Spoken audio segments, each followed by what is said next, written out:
This is my little stand of ash trees. They're all volunteers. You can see I am 5'11", and so these are almost that height. Some of them are a bit shorter. There are also some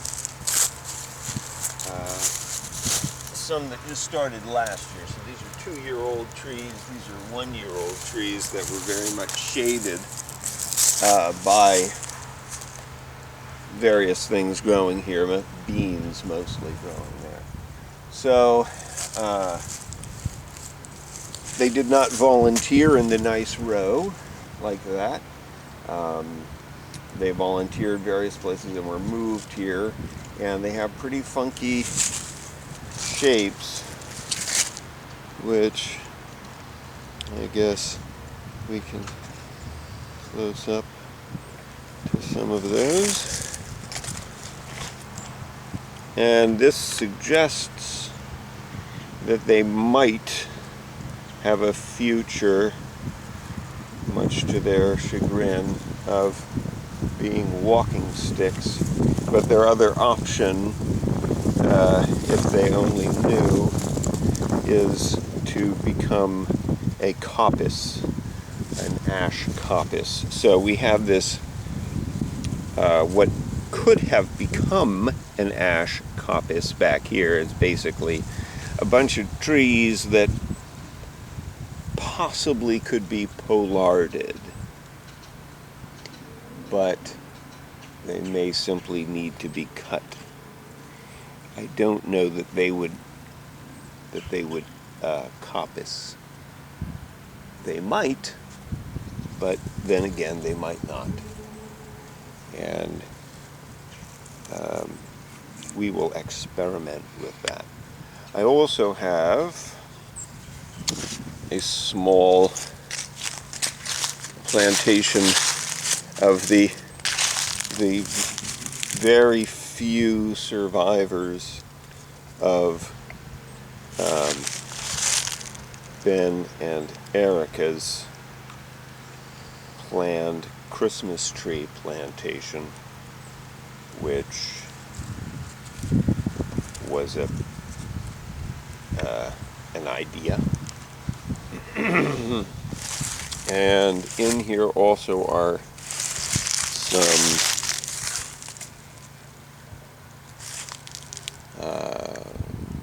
these are shoots grown from the pussy willow tree that came with me from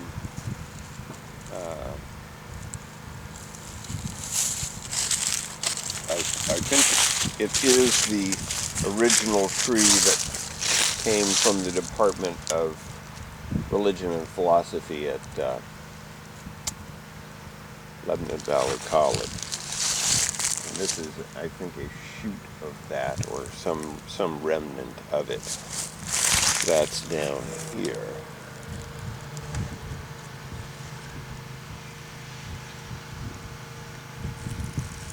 Well, you just have to take my word for it.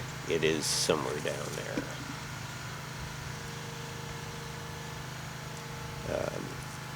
It's partly obscured by other trees. All right, let's go forward here. Now,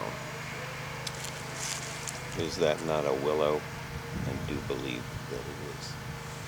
It's got very considerable top growth this year. Really long, and some of those are like 12 feet long. So once again, the question starts to be, how many do you need before you could possibly start to talk about any kind of commercial enterprise? But it is something that could be extended into a commercial enterprise if you knew what you were doing and were inclined to follow through, unlike people who want Christmas tree farms. So, this is a red bud, which Jane Woodcock will remember with distress my saying repeatedly purple bud every time I saw them, because they seemed really to be more purple in color than red to me, but they are called red bud, and for reasons not entirely known to me, Mercia Osdam likes them and has planted quite a few of them around here. She may come to regret it, but then again she may just really dig having groves and groves and groves of red buds everywhere. But those are examples of trees that we have here. We've got a fairly considerable stand of ash here. I mean, if you start fueling all your operations with that, it's not going to last very long. But it's a start, And over here, this is a mix of all kinds of different things, but I don't really think that there's much in there that has any, honestly, I don't think there's much commercial value in any of this. So, you're starting fresh if you want to do something here. Now, I think that pawpaws are very exciting and promising, but also, all these things are temporal investments and rather considerable ones. So, this is one of these, well, folks, if you look at the ash grove and you say, well, so you're not really making much of a commitment. Well, I rent, so I've been in a situation where I put a lot in and had to leave it behind, and I'm not really keen on that. So that I got this kind of Pareto block. I'm really stuck in that. It's very hard for me to get to the idea of profitability expanding very far. So, but this is most of the pieces that are being woven into the uprights here are tulip poplar, and I wouldn't recommend them as a material. There's some other things that are in there, and it's really just it was more to establish that was the kind of thing that I would like to be doing, so that people could actually physically see why it was that I was collecting the materials that I was collecting. But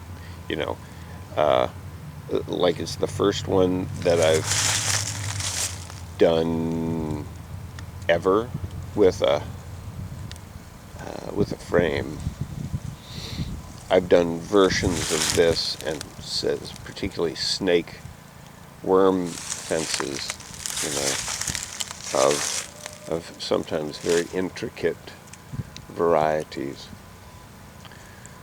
So I'm looking at Max eating something up there and thinking maybe that should be investigated.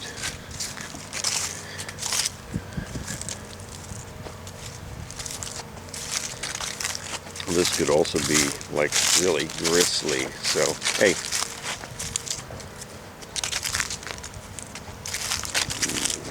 What you got there?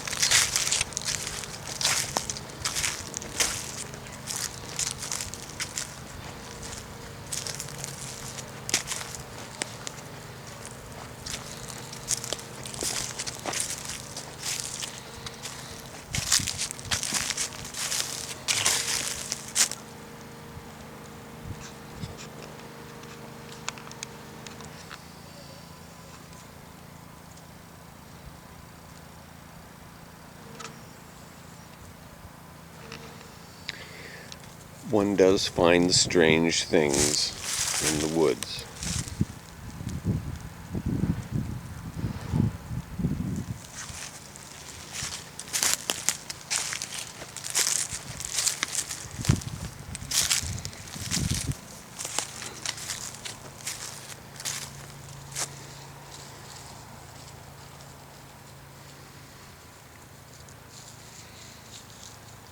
Now, theoretically, all this debris will be followed with soil, and then this will all be the way that it should be and the way that it was, because it was all a field with no gully.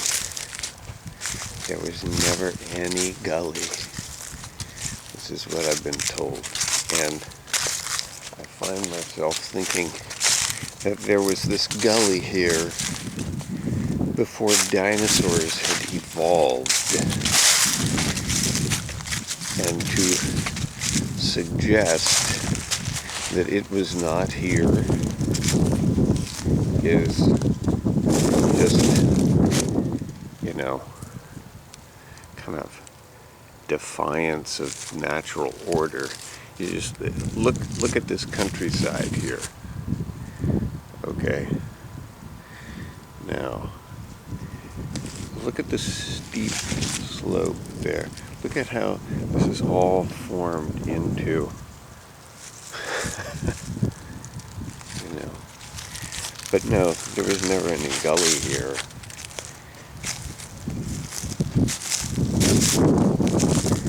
It was all just smooth.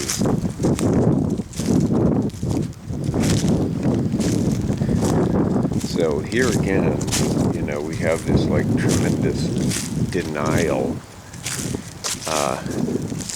In this case, it's the denial that there's any, that this slope would produce any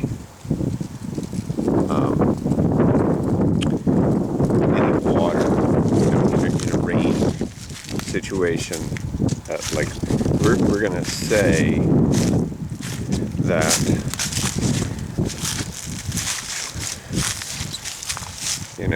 there's no evidence that this would ever produce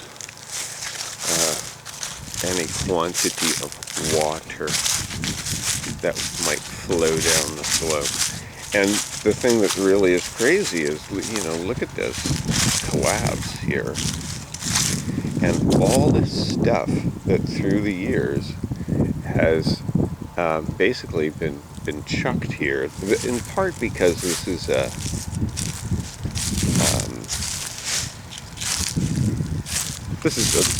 property line, borders between the neighboring farm and the Ostam's farm. But a lot of this debris, as I would say it,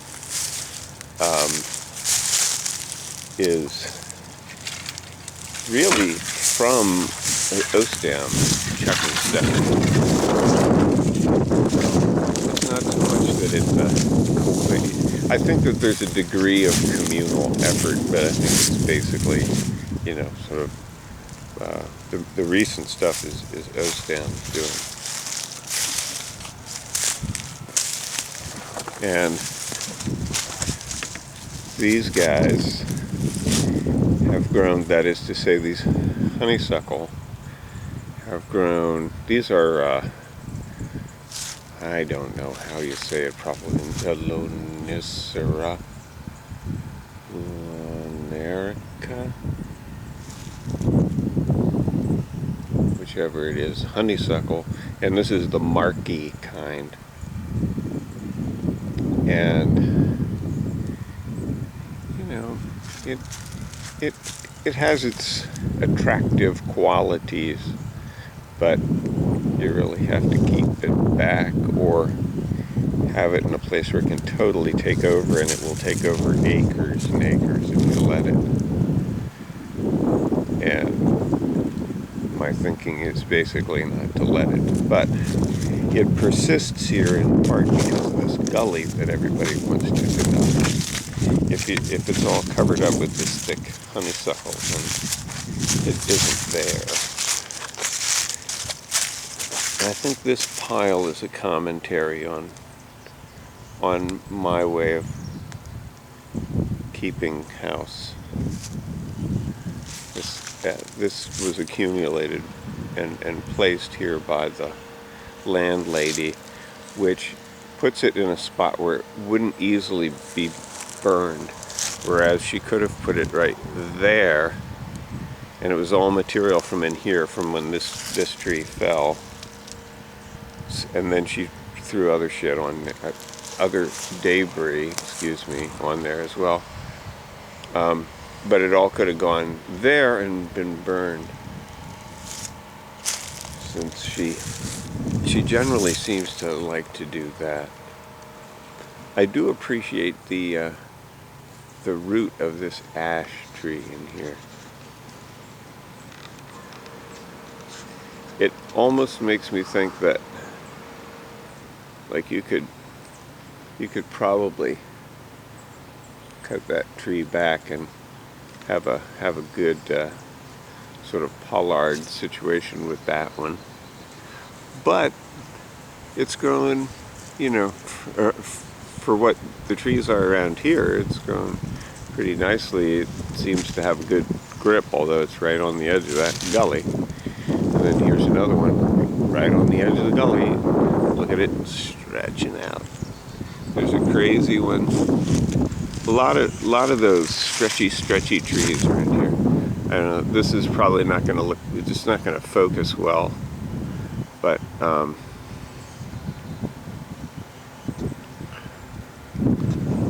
the fit up here. I'll follow it out and hopefully you can kind of see what I'm talking about. So that's a pretty extensive limb, and I'm just kind of waiting for it to have too much weight, but it's hard to say. Could be a long time. Across the way there, which I'm probably not going to do a good job of getting this one either, but this is an ailanthus, or tree of heaven, coming out up into the upper right hand corner. Let me back up. Okay, and we're kind of seeing it straight on, but that's a very extensive limb, and several big limbs have already fallen from that tree. It's I don't know that they get too much bigger than that around here, and that one's starting to kind of get crumbly from whatever is falling down. It's on rock. All right, all those trees are rooted in a rock outcropping, and all through that slope there are rocks, which one would suppose then that there are here as well, and why, by golly, there are.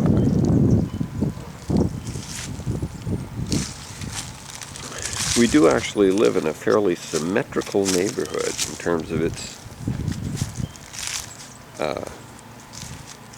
geomorpheme.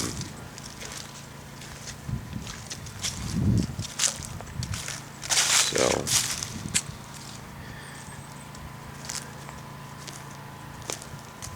we've been graced with some plants here that I didn't even know about.